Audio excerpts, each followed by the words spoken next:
Yes, everybody, us on the West End Network. Hope you're safe and well. Happy Monday. Oh, but isn't the week a little bit better when you've won a game at the weekend? Let's be honest. It's Hammers Headlines in association with the KUMB.com boys.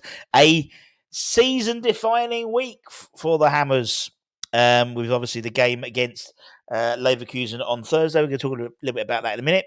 And also a big game in the Premier League, home to Fulham on Sunday. So two really big games. Every game's a big game for us at the moment. Hammers Headlines, I said, in association with the KUMB.com boys. Lunchtime today, we went through and did sort of our review and highlights, player ratings from the Wolves game. And then later on tonight, we've got the Academy show back in its regular spot, talking about the Academy. Mixed bag the weekend for the Academy in terms of results. But let's get into it.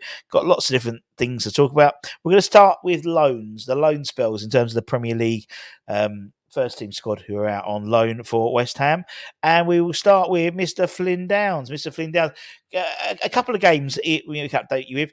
On Easter Monday, he had a dramatic defeat. He played the full 90 minutes at Ipswich, his former club, as they lost 3-2 to the promotion chasing side. A 97th winner 97th winner for Ipswich. Saw Kean McKenna, obviously West Ham linked potentially head coach, win the game. And then on Saturday, a bore draw against Blackburn, actually away from home.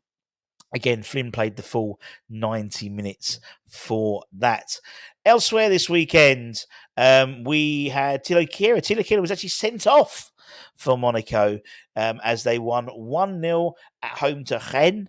It was a second yellow card, and Flynn and Thilo was sent off for second booking on the 64th minute. So they played just short of 30 minutes with 10 men. Said Benrahma started and played 84 minutes as Lyon beat Nantes 3-1 away from home. Obviously, they also got through to the final of the French Cup, I believe, as well. You saw that viral clip of Said doing the rainbow flick. Although what they don't realise is he did the freight rainbow flick. Looks very good. Went straight to the keeper. Fucking point of that. Elsewhere, Nathan Trott. He played the full 90 minutes as Vej drew 1-1 at home against former West Ham opponents, Viborg. And that's in the playoffs now. It's very complicated, the Superliga in Denmark, but they're in the playoff system now. But a draw, not a bad result for Vej. They're not playing very well at the moment. So that's not too shabby Alonso. Speaking of shabby Alonso, Bayer Leverkusen tuned up for the game on Thursday with a 1-0 away win against Union Berlin. Basically, it means now, because Bayern Munich failed to win at the weekend, Bayern Leverkusen are one win away from their first Bundesliga title. And the first time in, is it 10 years that Munich haven't won it or something like that? A Florian Wirtz penalty was enough to see them defeat 10 men, Union Berlin, away from them. And looking at the side, I wouldn't say it was a particular scratch side. A lot of the players, the main dudes were playing for Bayer Leverkusen. The only flying the ointment for West Ham is that Victor Boniface, a guy we've been linked with, the striker. He came off the bench, so he's their star striker, and he's been out for most of the season. So he's turned up at the wrong time for us. That is for sure. Elsewhere, it wasn't a great complete game for Leverkusen, as they have some injuries. Adam Hlosek, obviously another West Ham linked player, he fell to an ankle injury during that game against Union Berlin, which has basically apparently put him out for both legs, according to some reports.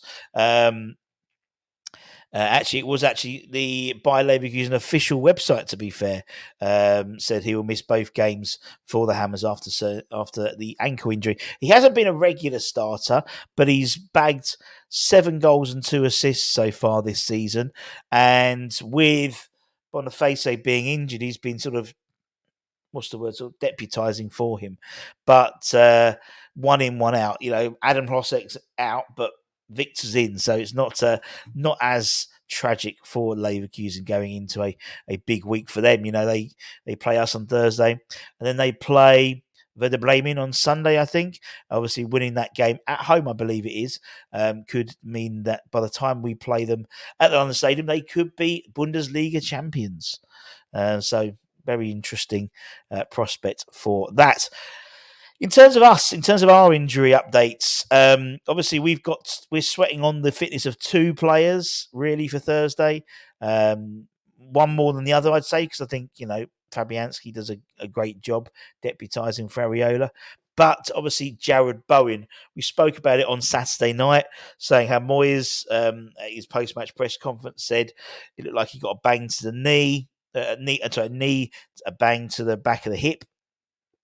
And they were waiting to assess. Roshane Thomas said a similar thing from The Athletic. I've had a little bit more update recently. Sean Wheatston last night said that he spoke to a prominent figure at the club. We all know that is. And he says Bowen is still experiencing some soreness. We won't have a definite answer until Wednesday or even Thursday regarding his fitness.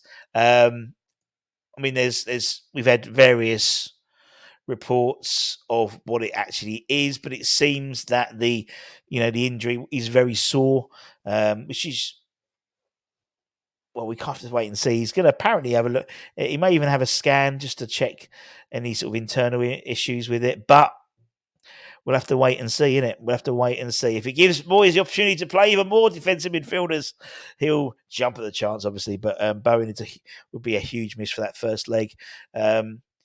As long as he's back for the second leg and it's not too far away, it's not going to be, I wouldn't write our chances off just yet if Bowen's not playing. Elsewhere, Areola, although he was forced off halfway through the Newcastle defeat last week, and there's still a slight injury doubt in terms of when he'll be back for the game, whether he'll be back for the game on Thursday or not. Being a Europa League game, it probably would have fallen to Fabianski anyway. So whether he'll be back for the Fulham game maybe is probably more of a concern, because again, that's another game for a 39-year-old goalkeeper to play if he is not fit in terms of Areola. But I would imagine, he tweaked his back when he felt the goal kick, apparently, according to Moisey. So, look, we'll wait and see. We'll wait and see. It's always the way, isn't it? Anyway, keep it on the channel. We'll try and give you, push that button. We'll try and give you the latest information as soon as we get it. Any update on Jared, we'll bring to you as soon as humanly possible. But until next time, take care, stay safe, stay warm, stay humble, keep the faith. Come on, you bloody Irons.